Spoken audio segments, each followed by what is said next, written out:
tal? Muy buenas tardes. Les saluda Mario Vallejo. Ambrosio Hernández tiene el día libre. Bienvenidos al Punto Florida. Gracias por estar con nosotros. El presidente electo Donald Trump ha dicho que apelará a uno de los artículos de la Constitución de Estados Unidos para usar al ejército para las deportaciones masivas que comenzarán, aseguró él, el primer día de su mandato, el 20 de enero. Para entender sobre las connotaciones legales de esto y qué podrían esperar otros miles de migrantes que han cometido delitos en Estados Unidos y otros que no han cometido pero tienen órdenes de deportación, me acompaña Ángel Leal, abogado de inmigración y experto constitucionalista. Gracias, abogado, por estar con nosotros. Cómo no, gracias por la invitación. Ante todo, quiero que nos ponga en contexto este artículo de la Constitución. Estuve leyendo y creo que data de los años 1700 y es cuando hay una invasión o guerra. Es correcto, se llama la Ley de Enemigos Extranjeros. Ya. Es una ley de 1789 que se invocó durante la guerra de 1812, la Primera Guerra Mundial y la Segunda Guerra Mundial. Y requiere, y básicamente es para detener y deportar cualquier hombre mayor de 14 años de edad. Ahora, para invocar esta ley, tiene que haber una declaración de guerra que tendría que ser por parte del Congreso o una invasión o incursión depredadora. Que esto es lo que está utilizando Trump, diciendo que los inmigrantes, esto es prácticamente una invasión, lo que se ha visto en la frontera. Es correcto. ¿Y puede hacerse sin la autorización del Congreso? Catalogándolo como invasión o incursión depredadora, pudiera ser. Y eso pudiera ser una orden ejecutiva y no dependiera de una declaración del Congreso de guerra. ¿En qué radica la diferencia? ¿Por qué hay que apelar a este artículo de la Constitución para poder deportar a inmigrantes que al final de la jornada están siendo deportados? Lo que pasa es que con un tiempo de espera mucho más prolongado. Sí, yo no creo que necesariamente vaya a invocar esta ley. Yo creo que es una herramienta que pudiera utilizar. Más bien creo que lo que va a hacer es acogerse a la Ley de Inmigración y Nacionalidad y la sección 236C, que tiene que ver con las detenciones mandatorias. Hay ciertas categorías de inmigrantes que son detenciones mandatorias: delitos contra la moral, delitos mayores bajo ley migratoria, delitos contra la moral en los primeros 5 años después de haber sido admitido, múltiples delitos contra la moral.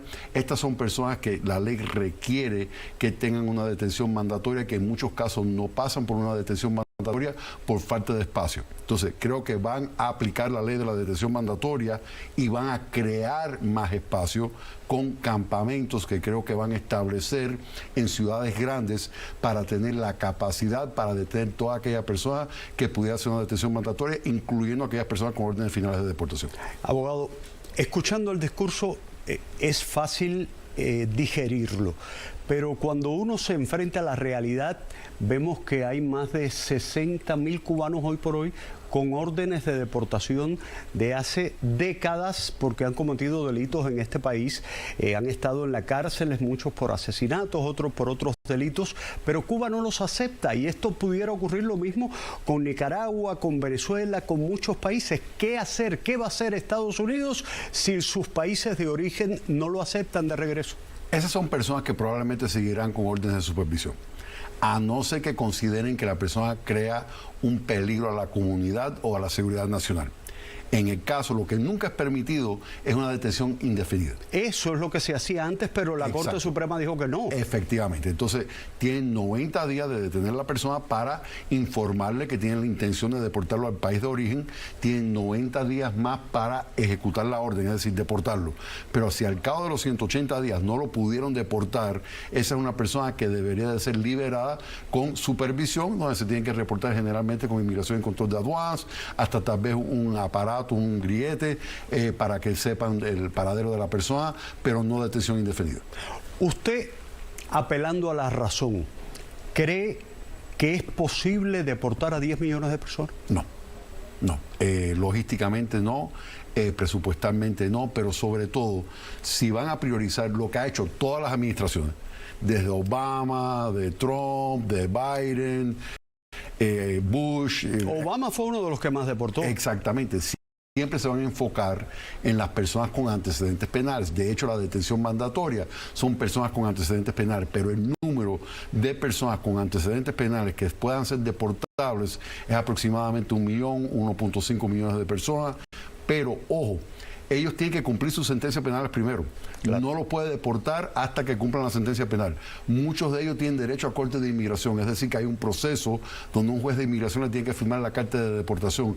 Y como habíamos hablado anteriormente, tienen que venir de un país que sean deportables, porque muchos de ellos son de países que no son deportables, como el caso China, claro, por ejemplo. Entonces, Cuba, Venezuela, Nicaragua hasta ahora lo pueden hacer. Pero el caso es que no es tan fácil, y aunque hay este número de personas que en teoría son detenciones mandatorias con deportación, efectuar ese número de deportaciones no es tan factible. Lo que puede pasar es que en la búsqueda de alguien que es una detención mandatoria o deportado, pueden caer otros que no sean detenciones mandatorias, y ahí es donde puede aumentar el número. Ya. ¿Qué va a pasar con las personas que están hoy en Estados Unidos bajo el programa de parol humanitario, que no son cubanos y a los 2 años se les vence? Son deportables. De hecho, el parol no es una admisión legal al país, es una libertad condicional pendiente otro proceso o regreso. ¿Ok? Porque era un parol humanitario. En teoría es una entrada temporal. En el caso cubano, ajuste cubano. Ajuste cubano al año y un día. Venezolanos deben de poder acogerse al TPS si entraron antes del 31 de julio de 2023. En el caso haitiano, si entraron antes de junio del 24, también tienen derecho al TPS. Es más complicado es el caso nicaragüense, porque no hay un ajuste nicaragüense, no hay TPS. Hay TPS para los nicaragüenses, pero tuvieron que haber entrado en el 98. 30 de diciembre del 98 no califican los que vinieron bajo este programa, entonces tienen que considerar la posibilidad de pedir asilo. Lo que pasa es que no todo el mundo califica para asilo. Entonces, y aparte el asilo debía haberse presentado al año de haber entrado. Hay una regulación que permite presentarlo después de haber ocupado un estatus legal. Tienes un tiempo establecido para presentarlo, si no, ya no. Exacto. Abogado, hay algo que quiero que usted me explique y nos aclare. Hay muchos rumores y hay intenciones. Ahora mismo, después del 20 de enero, el presidente electo Donald Trump va a tener la Casa Blanca, el Senado y la Cámara Baja. Es muy fácil de pasar proyectos de ley amparados en una orden presidencial. ¿Qué posibilidades reales existe de que se cambie la Constitución para no permitir que los hijos de inmigrantes indocumentados que vengan se conviertan en ciudadanos automáticamente porque una mujer dio a luz en este país y entró ayer? Él lo va a intentar, si es que lo intenta, con orden ejecutiva. Y lo que va a argumentar es que la 14ª enmienda de la Constitución dice: cualquier persona nacida o naturalizada en Estados Unidos de América, sujeta a la jurisdicción del país. Si eres hijo de indocumentados, presuntamente tus padres no estuvieron sujetos a la jurisdicción del país porque son personas indocumentadas. Es más o menos lo que pasa con los diplomáticos. Los hijos de los diplomáticos son del país del diplomático. Correcto. Es el argumento. Ahora, van a presentar ese argumento, van a emitir la orden ejecutiva, va a ser retada a nivel de Corte Federal. Mi expectativa es que no va a florecer no va a proceder este argumento, porque la interpretación textual es personas sujetas a la jurisdicción del país, y como no son diplomáticos, sí son indocumentados, pero están sujetas a la jurisdicción del país. Claro. Y por lo tanto, yo no creo que corra peligro el nacimiento de los hijos de los indocumentados. Sí va a ser retado. Es argumento legal, no es un argumento frívolo, pero no creo que va a llegar al punto de que requiera una enmienda constitucional, porque van a tratar de interpretar la Constitución tal cual existe con este argumento, a ver si pueden desestablecer la ciudadanía para los hijos de los indocumentados. Lo veo muy poco probable. ¿Qué piensa usted va a pasar con aquellas personas que ahora mismo están esperando y tienen una corte dentro de 3, 4 años?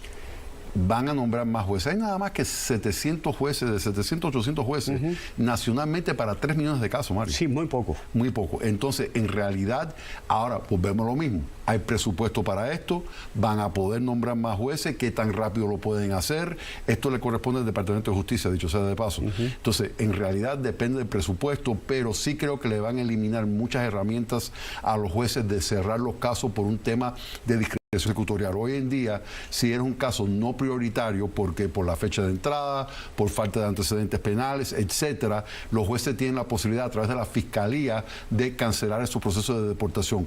Esa posibilidad, las clausuras administrativas, las cancelaciones de los procesos de corte, creo que sí lo van a eliminar y van a obligar que estos jueces decidan los casos y que lo deciden rápido. Y que hay que aclarar algo, en el caso de inmigración no estamos hablando de jueces federales, sino son administrativos. Correcto. Es por eso que le pueden dar una orden. Efectivamente, al final de cuentas siempre han tenido su neutralidad, son jueces federales administrativos, pero al final de cuentas sí tienen que obedecer lo que le exige el Departamento de Justicia, el fiscal o la fiscal general de los Estados Unidos, y es un departamento, es la Oficina Ejecutiva de Revisión de Casos de Inmigración, trabajan bajo ese departamento, pero tienen cierta potestad, pero bajo el mandato del Departamento de Justicia. Me queda un solo minuto y no quiero dejar de preguntarle si le preocupa las personas que trabajan en el campo. Muchos de ellos son indocumentados, pero ese trabajo no lo quieren hacer los ciudadanos americanos. Sí, porque creo que van a haber redadas en sitios de empleo. Sí. Y en lugares donde pueden sospechar que hay personas indocumentadas. ¿Qué tan factible o... ¿Cuánto nos va a costar un tomate, pues? Exactamente. Y desde el punto de vista económico, mano de obra, etcétera, dudo que lo vayan a hacer, pero no lo puedo descartar porque porque lo que pasa es que las redadas en sitios de empleo son más complicadas y muchas veces los que pueden detener en una redada de esa naturaleza no vale la pena el esfuerzo de la redada en el sitio laboral. Muchísimas gracias, abogado Ángel Leal, por haber estado con nosotros durante esta tarde de domingo. A continuación, en Al Punto Florida.